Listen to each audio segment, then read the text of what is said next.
याना मीर एक वहाँ की रिपोर्टर है, एक एंकर पर्सन है, जो कि अभी यूके के पार्लियामेंट के अंदर जाकर कहती हैं कि पाकिस्तान खुदारा हम पर से अपनी निगाहें हटा लो, क्योंकि हम अपने इंडिया के साथ, हम अपने देश, अपने मुल्क इंडिया के साथ बहुत खुश हैं। To conclude, I am not a Malala Yousafzai. I am not a Malala Yousafzai. Because I am free and I'm safe in my country, India, in my homeland Kashmir, which is part of India. I will never need to run away from my homeland and seek refuge in your country. उन्होंने हमारे लिए बातें छोड़ी है जो कि कश्मीर की सूरत में है, ड्यूडरलैंड की सूरत में है, या पख्तूनों की डिस्ट्रीब्यूशन या बलोचों की डिस्ट्रीब्यूशन, ये उन्होंने खुद हमारे लिए छोड़ी है। इसमें क़ायद आज़म की गलत फैसला साजी की वजह से उन्होंने गलत फैसला किया है, जो कि आजकल उनके ब्रिटिश की फ़ैसला साजी जो उस फैसले किए हैं, उनको खिलाई मखलूक की सूरत में हम देख सकते हैं कि वो बड़े अच्छे तरीके से प्रमोट कर रहे हैं, जो कि नहीं होना चाहिए। इंसानियत के ख़िलाफ़ है ये। आप मज़दूर किसानों के साथ केला करते हो, 70-75 साल से आप 70-75 साल से आपने केला है, वो उनके खून बहा है आपके गलत फैसले की वजह से। वो इंडिया के साथ, इंडिया के इत्तेहाद में है, इंडिया के हक़ में। जब भी उनके स्पीच, जो वज़ीर आज़म है वहाँ के, जब भी उनकी स्पीच सुनते हैं वो इंडिया के हक़ में ही देते हैं। मतलब ये बस पाकिस्तानी जो हुकूमत है वो ही बार बार कश्मीर को बोल रही है कश्मीर हमारा है, कश्मीर हमारा है, लेकिन वो कश्मीर पाकिस्तान के हक़ में नहीं है। देखिए, सबसे पहले एज ए कश्मीरी अगर बात करें तो आई थिंक उन्होंने बहुत ही ट्रू रियलिस्टिक स्टोरी दी है, रियलिस्टिक बातें उन्होंने कही है वहाँ पे कि I am not Malala, I am a free Kashmiri, I am living a life of freedom in Jammu and Kashmir, in Indian Jammu and Kashmir. तो आई थिंक ये चीज़ मैं बार बार कहती आ रही हूँ कि हम लोग आज़ाद है, जिस तरीके से हमें रिप्रेजेंट किया जाता है पाकिस्तान में। अभी मैं कुछ वीडियोस देख रही थी, वहाँ पे वो मगरमच्छ के आंसू आते लोग डाल रहे थे।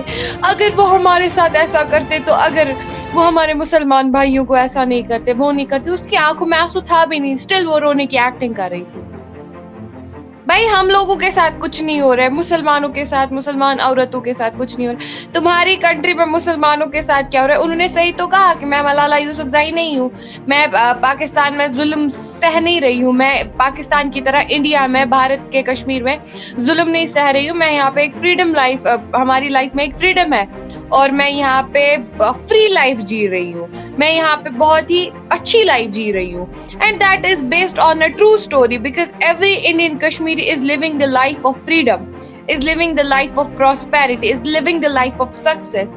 तो मुझे लगता है कि जो उन्होंने स्टेटमेंट दिया बतौर, क्योंकि हर कोई तो जर्नलिस्ट नहीं बनता है, कोई कश्मीर की आवाज, वो कश्मीर की आवाज बनके यूएन में जिस तरीके से उन्होंने रिप्रेजेंट किया, जिस तरीके से वो वहां गई थी, जिस तरीके से उन्होंने अपना पॉइंट ऑफ व्यू रखा था, वो पूरे कश्मीर को रिप्रेजेंट करता है। वो सिर्फ याना मीर को रिप्रेजेंट नहीं करता है कि याना मीर ने ऐसे बोला, because she is representing the entire whole Jammu and Kashmir, Kashmiri community. जय श्री राम दोस्तों, भारत और विश्व में आपका स्वागत है। कश्मीरी महिला पत्रकार याना मीर ने ब्रिटेन की संसद में पाकिस्तान को जमकर लताड़ लगाई है। उनका कहना है कि वह पाकिस्तानी एक्टिविस्ट मलाला यूसुफजई नहीं है, इसलिए उनका तुलना मलाला से नहीं किया जाए। वह अपने देश भारत में पूरी तरह से सुरक्षित है। मीर का कहना है कि कश्मीर हमेशा से ही भारत का अभिन्न अंग है और आगे भी रहेगा। इस दौरान उन्होंने कश्मीर के युवाओं को विकास में भारतीय सेना के प्रयासों का भी जमकर सराहना की। इस भाषण में मीर ने पाकिस्तान को लताड़ते हुए कहा कि पाक अपने औकात में रहो। तो दोस्तों, देखते हैं आज का शानदार वीडियो। मुझे सपोर्ट करने के लिए मेरे चैनल को लाइक, सब्सक्राइब और शेयर जरूर करें। जो मलाला काम कर रही है, पाकिस्तान की काम कर रही है, उसकी अगर आप ट्विटर पे देख ले, और डेली बेस पे अपनी ट्वीट्स में डालते हैं उसकी स्कॉलरशिप, उसकी जो स्ट्रगल है वीमेन के लिए, बॉयज़ के लिए, खासकर वीमेंस के लिए, तो बड़ी सही चल रही है वो। जहाँ तक हमने रिसर्च किया है, जहाँ तक हम कश्मीर भाइयों से बैठे, वो ये बात कहते हैं कि हमें खुद मुख्तार कश्मीर की ज़रूरत है। और इंडिया के कश्मीरी अगर देखें तो उनका तो कोई जोन अलग हो गया।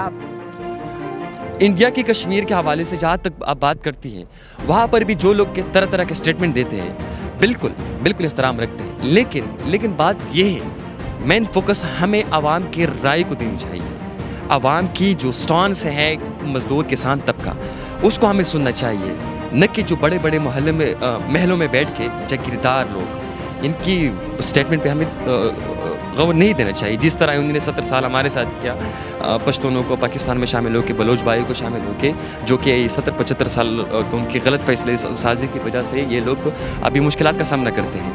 खुदा न करे कि ये दिन दोबारा इस तरह हो, दोबारा ये दिन आ जाए कि कश्मीर भाई के साथ गलत फैसला हो जाए कि उधर चले। मतलब आपका कहना है कि पश्तूनों और बलोचिस्तान के और जो पाकिस्तान के अंदर शामिल किया, ये एक अच्छा फैसला नहीं था? बिल्कुल अच्छा फैसला नहीं था। उसका रिजल्ट हम देख सकते हैं, यानी कि जो 75 सालों से हज़ारों लाखों पश्तून बलोच अगवा किए, 70-80 हज़ार उन्होंने शहीद किए। अच्छा, जाहिर सी बात है, उसका डेटा पड़ा है, 70-80 हज़ार यहाँ पे खून पे बहा।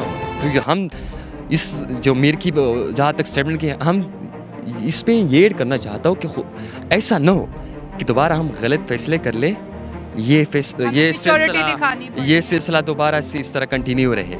यानी कि आवाम की जो राय है इसमें बहुत ज़रूरी है। देखें, कश्मीर को आपने क्या डेवलप करना है। आप कश्मीर, आपके पास कश्मीर का आपके पास कोई होल्ड नहीं है, ठीक है। जो आपके पास कश्मीर है, आप पहले उसको तो टेक केयर कर लें। Very straight forward.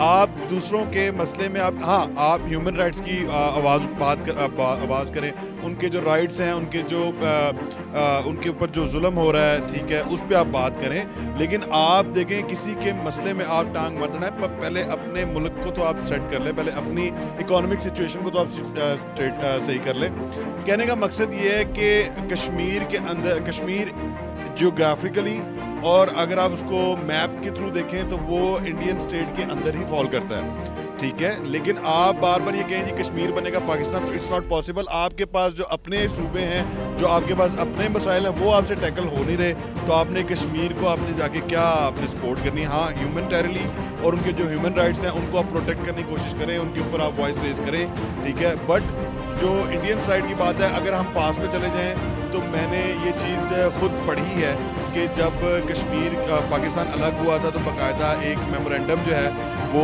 भिजवाया गया था पाकिस्तान की साइड से कि आप हमारे साथ शामिल हो जाएं, ठीक है। But they refuse. उन्होंने कहा कि नहीं, हम जो है ना इंडियन साइड पे हम रहना पसंद करेंगे। तो आई थिंक यार दिस इज ट्रू एंड जो उन्होंने बातें कही बिल्कुल रियलिस्टिक थी, बिल्कुल सच्ची थी। और पाकिस्तानी जितने भी ड्रामेबाज है, जितनी भी आपकी आवाम वो सड़कों पे ड्रामे वगैरह कर रही है कश्मीर के नाम पे, हमारे नाम पे, I think I am in Kashmiri and I am saying it again, please बंद करो ये ड्रामा, बंद करो हमारे नाम पे वो ओवर एक्टिंग की दुकानें खड़ी कर रखी है वहाँ सड़कों पे।